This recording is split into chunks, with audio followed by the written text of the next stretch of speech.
कैसे प्रकट हुआ था केदारनाथ का शिवलिंग? दर्शकों, हिंदू धर्म में हिमालय की गोद में बसे केदारनाथ धाम को 12 ज्योतिर्लिंगों में से एक माना गया। हिंदू पुराणों में साल के करीब 6 महीने हिम के आच्छादित रहने वाले इस पवित्र धाम को भगवान शिव का निवास स्थान बताया जाता है। ऐसा माना जाता है कि यहाँ भगवान शिव त्रिकोण शिवलिंग के रूप में हर समय विराजमान हो रहते हैं। वैसे तो पुराने ग्रंथों में इस धाम से जुड़ी कथाओं का वर्णन मिलता है, परंतु आज हम आपको महाभारत में इस धाम से जुड़ी एक कथा के बारे में बताने जा रहे हैं। इसमें यह बताया गया है कि जब पांडव यहाँ पहुँचे तो शिव जी ने साक्षात दर्शन दिए थे। इसके बाद पांडवों ने यहाँ इस धाम को स्थापित किया था। तो दर्शकों, आइए मिलकर जानते हैं केदारनाथ से जुड़ी इस रोचक कथा के बारे में। धार्मिक ग्रंथों में वर्णित कथा के अनुसार महाभारत युद्ध में विजय के पश्चात पांडवों में सबसे बड़े युधिष्ठिर को हस्तिनापुर का नरेश के रूप में राज्याभिषेक कर दिया गया था। उसके बाद करीब 4 दशक तक युधिष्ठिर ने हस्तिनापुर पर राज किया। इसी दौरान एक दिन 5 पांडव भगवान श्री कृष्ण के साथ बैठकर महाभारत युद्ध की समीक्षा कर रहे थे। समीक्षा में पांडवों ने श्री कृष्ण से कहा, हे नारायण, हम सभी भाइयों पर ब्रह्म हत्या के साथ अपने बंधु बांधवों की हत्या का भी कलंक है। इस कलंक को कैसे दूर किया जाए? तब कृष्ण ने पांडवों से कहा, यह सच है कि युद्ध में भले ही जीत तुम्हारी हुई है, लेकिन तुम लोग गुरु और अपने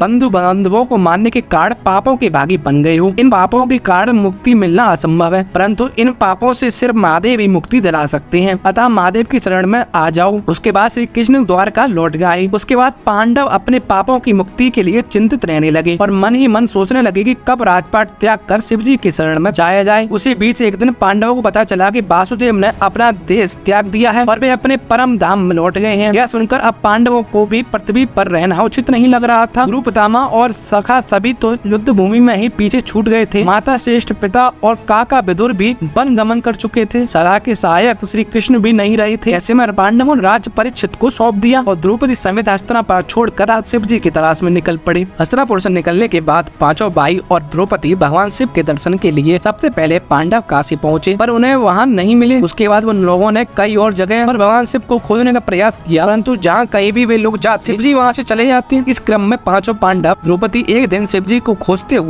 हुए हिमालय यहाँ पहुँचे। यहाँ भी जब शिव जी ने इन लोगों को देखा तो वे छिप गए, परंतु यहाँ युधिष्ठिर ने भगवान शिव को छुपते हुए देख लिया। उसके बाद युधिष्ठिर ने भगवान शिव से कहा, हे प्रभु, आप कितना भी छिप जाएं, लेकिन हम आपके दर्शन किए बिना यहाँ से नहीं जाएंगे। और मैं ये भी जानता हूँ आप इसलिए छिप रहे हैं क्योंकि हमने पाप किया है। युधिष्ठिर के इतना कहने के बाद पांचों पांडव आगे बढ़ने लगे। उसी समय एक बैल उन पर झपटने लगा। यह देख भीम उससे लड़ने लगे। इसी बीच बैल के चट्टानों के बीच अपना सिर छपा लिया। इसके बाद भीम उसकी पूंछ पकड़कर खींचने लगे। बैल का धड़ सिर से अलग हो गया। उस बैल का धड़ शिवलिंग में बदल गया और फिर कुछ क्षण पश्चात उस शिवलिंग से भगवान से प्रकट हुए। शिव जी ने पांडवों के पाप क्षमा कर दिए। आज भी इस घटना के प्रमाण स्वरूप केदारनाथ का शिवलिंग बैल कूले के रूप में मौजूद है। भगवान शिव को अपने सामने साक्षात देखकर पांडवों ने उन्हें प्रणाम किया और उसके बाद भगवान शिव ने पांडवों को स्वर्ग का मार्ग बतलाया और फिर अंतर्ध्यान हो गए। उसके बाद पांडवों ने उस शिवलिंग की पूजा अर्चना की और आज वही शिवलिंग केदारनाथ धाम के नाम से जाना जाता है। क्योंकि यहाँ पांडवों को स्वर्ग जाने का रास्ता स्वयं शिव जी ने दिखाया था, इसलिए हिंदू धर्म में केदार स्थल को मुक्ति स्थल माना जाता है। और ऐसी मान्यता है कि यदि कोई केदार दर्शन का संकल्प लेता है और उसकी मृत्यु हो जाए तो उस जीव को पुनर्जन्म नहीं लेना पड़ता। तो दोस्तों, आज की वीडियो के लिए इतना ही। अगर वीडियो अच्छी लगी हो तो लाइक करें, कमेंट करें, शेयर करें और चैनल को सब्सक्राइब करना बिल्कुल न भूलें। और सनातन से जुड़े रहने के लिए हमारे चैनल को सब्सक्राइब जरूर करें। हर हर महादेव दोस्तों।